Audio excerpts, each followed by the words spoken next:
tahun 2005. KPU. Iya.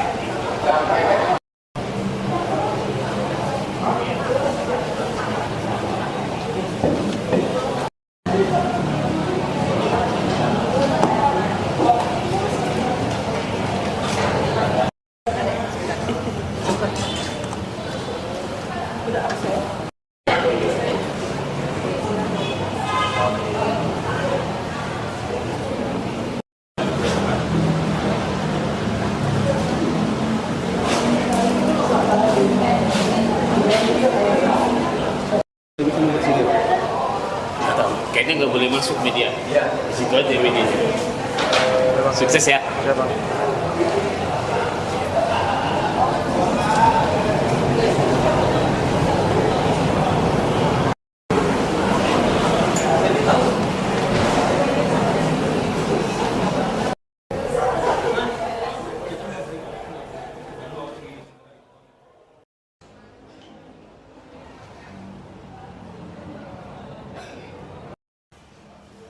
Tapi saya juga pernah situ, makanya saya dibuat laporan. Saya butuh tanda terima.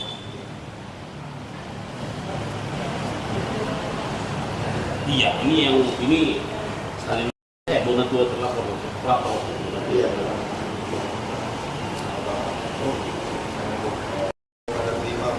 Oh iya.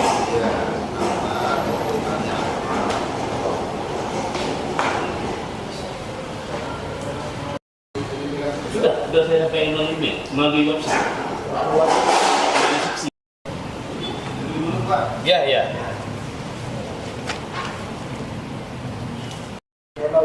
Dan KPU dilaporkan gara-gara jangan. Kita waktu itu laporin Setnek ya, seperti itu. Jadi memang dari Komisi Informasi Pusat dengan termohon Andri, ya. Jadi karena ini sudah keluar, makanya saya punya bukti untuk dilaporkan ke Ombudsman. Ini salah satu bukti yang saya pakai untuk melaporkan ke Ombudsman tentang fakta-fakta hukum bahwa KPU belum pernah mengasih arsip ke Andri, ya. Dan waktu itu kan ada saksinya di situ dari KPU. Saksi KPU menyebut memang mereka belum ngasih, padahal sesuai dengan Undang-Undang Kearsipan nomor 43 tahun 2009 itu 5 tahun arsip, 5 tahun dokumen sejak keputusan MK itu sudah harus diserahkan ke Andri untuk lalu nanti Andri itu melakukan proses yang namanya autentikasi. Autentikasi itu proses ngecek apakah fotokopi legalisir sama dengan aslinya, ya. Nanti dia juga ngecek ukurannya, dicek juga apa isinya itu informasi yang di dalam, NIM, nama, tanggal lahir itu Andri akan ngecek ulang sehingga layak arsip itu disebut otentik. Inilah yang saya kejar, karena fotokopi yang dikasih dulu itu ijazah itu ternyata belum diautentikasi oleh Andri, sehingga itu saya sebut datanya, maaf kata ya, data sampah, data primer yang tidak pernah ada tahu orang. Pernah enggak KPU membandingkan fotokopi terlegalisir dengan aslinya? Ternyata tidak pernah. Dari berita acara yang ada kita terima itu tidak pernah ada. Seperti itu. Di sini pentingnya Ombudsman supaya nanti Ombudsman ngejar nih. Saya tadi bermohon supaya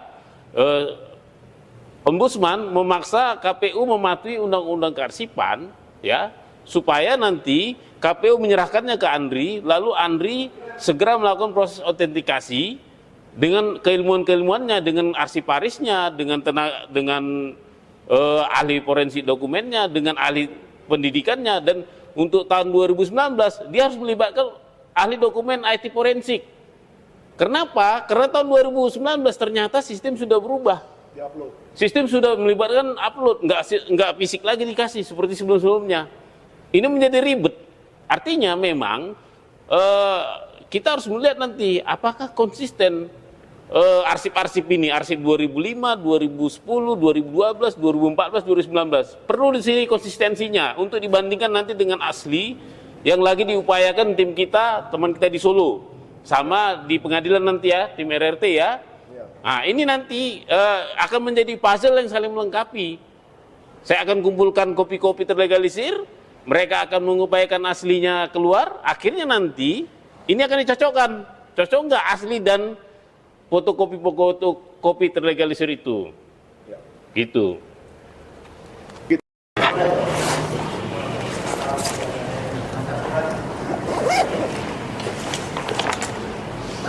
Jadi sudah selesai tadi dari dalam, sekarang harus ke, udah cukup ya? Kalau di sini boleh Pak, kalau di sini boleh. Di sini boleh? Enggak, mau lihat ombudsman-nya? Oh boleh. Oh sini aja? Oh oke. Terima kasih. Tadi saya sudah apa? Sudah diterima laporan kita. Nih. Sebelumnya ombudsman itu sebenarnya laporannya ada 2 mekanismenya, satu online, satu lagi offline. Kenapa kita kemari? Sebelumnya kemarin semalam sudah saya masukkan online-nya ke sistem Simpek 4 namanya ya, aplikasi mereka. Namun karena pengalaman 3 bulan yang lalu, tanggal 27 Agustus yang lalu kita melapor tapi nggak ada kabarnya, maka saya pikir yang online itu nggak efektif. Jadi saya ajak teman-teman ke sini supaya kita melapor secara offline, supaya kita sama-sama tahu nanti publik menagih nanti nih. Harapan kita adalah supaya ombudsman memeriksa layanan ANRI, kenapa dia tidak bisa memberikan dokumen arsip ijazah mantan presiden kita tahun 2014 sama 2019, mantan gubernur DKI kita tahun 2012, mantan wali kota Surakarta tahun 2005 dan 2010. Dengan begitu ANRI juga harus meminta secara administrasi ke KPU, seperti itu. Saya tidak berharap pidananya, mungkin ada pidananya disebut di situ, tapi harapan saya adalah kita harus belajar jangan sampai kejadian hilangnya dokumen arsip Super Semar itu terulang lagi di ANRI. Ini kan ijazah Bapak Presiden kita, pemimpin bangsa yang harus dikenang oleh masyarakat Indonesia ya, anak cucu kita ke depannya. Ijazah Muhammad Hatta saja bisa dilihat kok di Belanda. Bayangkan itu betapa bangganya Universitas Rotterdam ya terhadap alumninya. Ini seharusnya yang begini-gini, apalagi kita ya, seharusnya kita bangga punya presiden dari UGM lagi. Iya, UGM, Putra Solo. Seperti ya kan? itu. Saya rasa itu aja. Mungkin ada pertanyaan aja Pak, siapa aja yang dilaporkan Pak? Oke. Yang saya laporkan itu adalah pertama pasti ANRI, selaku pihak pertama yang memberikan layanan dokumen. Tapi karena dia di sidang kemarin, yang sidang putusannya dari KIP menyebut bahwa ANRI tidak bisa melakukan layanannya karena KPU belum memberikan dokumennya, maka saya turut laporkan KPU DKI, KPU Pusat, KPU DKI, KPU Surakarta. Ya. Karena mereka kan satu fungsi. Nah, itu saya pihak laporkannya seperti itu. Harapan saya cuma satu aja tadi seperti tadi, supaya jangan terulang lagi kisah Super Semar yang hilang. Kalau kita baca-baca dari keterangan orang ANRI kan ternyata di ANRI itu ada 4 katanya surat Super Semar yang ngaku surat Super Semar, tapi ternyata keempat-empatnya palsu. Jangan sampai yang begini terjadi. Tiba-tiba banyak fotokopian beredar di mana-mana, ternyata semuanya palsu. Oh, iya. Seperti itu. Makanya kita penting kita runut nanti 2019, 2014, 2012, 2010, 2005, 1985. Iya. Seperti itu. 6 itu harus sama. Harus sama dan konsisten seperti itu. Dan bukan identik ya. Karena dalam dokumen seperti ini tidak ada kata identik sebenarnya. Yang ada otentik atau tidak. Tanggapan dari ombudsman yang pada saat melapor apa Pak? Jadi saya tadi tanya, laporan saya kok kayaknya di peti S kan itu yang tanggal 24 laporan kami. Iya. Dia gagap, dia sendiri cari-cari tuh. Kayaknya filenya udah nggak tahu lagi di mana. Ternyata dari informasi mereka harus ternyata ngendap nunggu itu kita laporkan waktu itu adalah Setnek ya. Setnek kan berdasarkan peraturan presiden dia harus melakukan fungsi kearsipan juga. Tapi saat itu begitu saya bersurat, dia bilang tidak punya itu arsip. Bayangkan di Setnek tidak ada arsip ijazah presidennya. presiden kita, tidak ada. Maka saya laporkan waktu itu kemari. Cuman ya nggak tahu kabarnya, baru katanya nanti akan di follow up.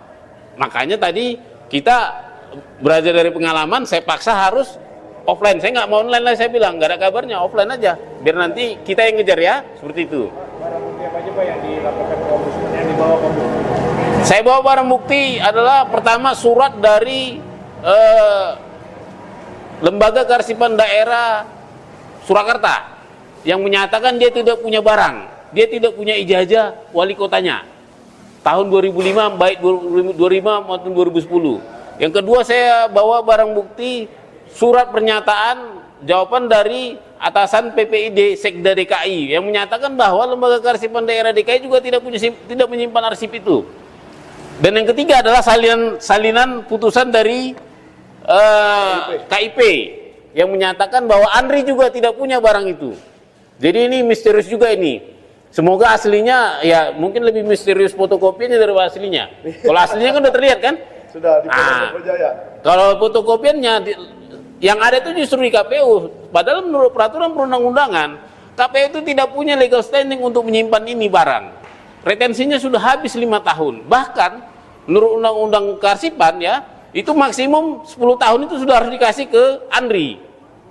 Ya, seperti itu. Apalagi kalau yang tahun 2005-2010 itu masih mengacu pada Undang-Undang Nomor 7 tahun 1971.